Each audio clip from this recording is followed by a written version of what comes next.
Bonsoir Jennifer. Bonsoir David, bonsoir à tous. 9 affirmations qu'on entend souvent, alors plus ou moins discrètement, plus ou moins affirmées au grand jour. Les premières, elles concernent la transmission du virus.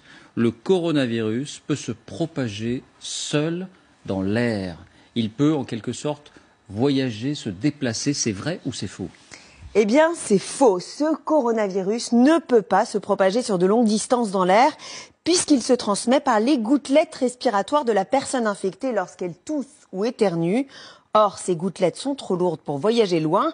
Elles se propagent à 1 mètre maximum. Donc, même si vous êtes dans la même pièce qu'un malade, mais à 2 ou 3 mètres de distance, il n'y a pas de risque de contamination. Une réserve quand même, suite au cas du Diamond Princess. Rappelez-vous, ce navire mis en quarantaine au Japon où on a recensé 4 décès et 700 contaminations. Beaucoup d'experts se sont interrogés sur la propagation du virus via les systèmes de climatisation. Les gouttelettes émises par des patients contaminés auraient pu voyager dans les conduits d'aération, surtout que le système d'aération au sein des cabines n'était pas pourvu de filtres comme ceux prévus dans les hôpitaux. Mais le virus peut survivre sur des objets comme les billets de banque si les gouttelettes tombent dessus d'une certaine manière. C'est vrai ou c'est faux ? C'est vrai, mais le risque est très faible. Les données scientifiques montrent que le coronavirus peut survivre sur des objets pendant quelques heures, voire exceptionnellement quelques jours. Si une personne infectée touche ou éternue sur cet objet, il peut être contaminant. La meilleure protection consiste donc à se laver les mains régulièrement. En Chine, on a d'ailleurs vu des opérations massives de désinfection de billets de banque, notamment à Wuhan.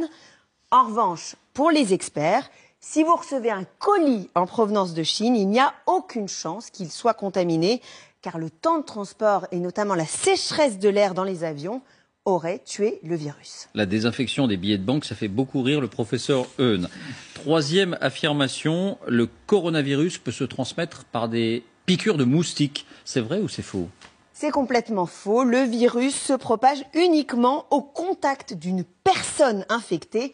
La transmission est interhumaine.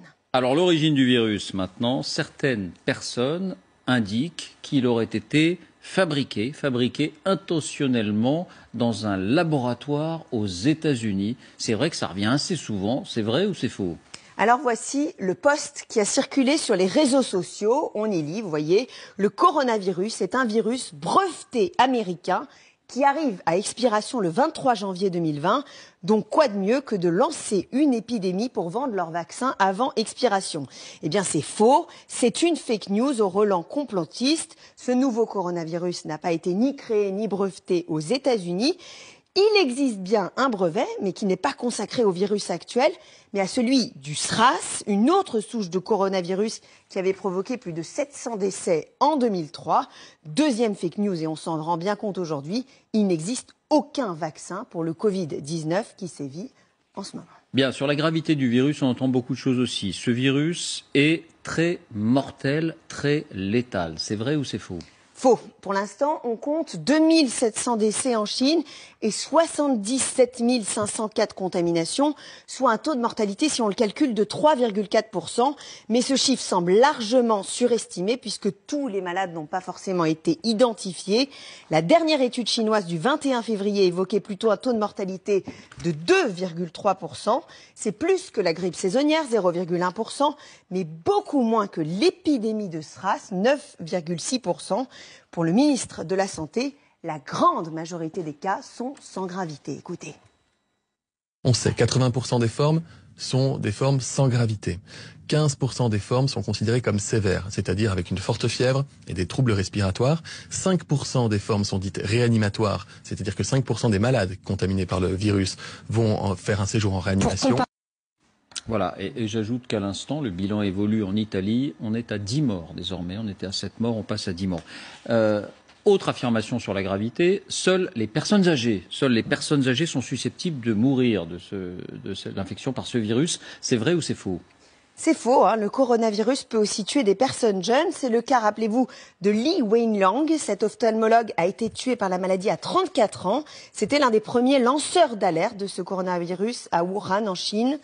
On sait aussi que l'habitant de Codogno, Mattia, qui a propagé l'épidémie en Lombardie, n'avait que 38 ans et qu'il est dans un état grave en ce moment, hospitalisé à Milan. Mais dans la grande majorité des cas, les victimes sont des personnes âgées, souvent atteintes d'autres pathologies. Chez les plus de 80 ans, le taux de létalité du coronavirus monte à 15%. À l'inverse, pour les moins de 39 ans, ce taux chute à 0,2%.